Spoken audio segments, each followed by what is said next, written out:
How to add music to Instagram posts with multiple photos. Let's get started. Launch your Instagram app. You will land to the home page. At the bottom, you're gonna find different icons. Click on this plus icon given at the bottom. With that, your gallery will open up. Now at the bottom right, you'll find different options. Click on the option of post and then click on this icon given over here. With that, you will be able to select multiple pictures. Now here I have selected 4 pictures. Once you select it, click on next. From here, you can edit your picture. Once you are done, click on next. Once you land to this page, you are able to add caption or poll, likewise tag people. Now click on the option of add music. Over here, you're gonna find tons of music options. You can choose any of the music from here, or also you can search for the music. At the top, you'll see the search box.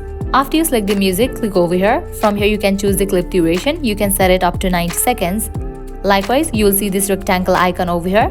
Scroll right and left, you can select the particular part of the music. After you are done, click on this option. Now click on the option of share. It's in the process to be uploaded. Wait for a few seconds.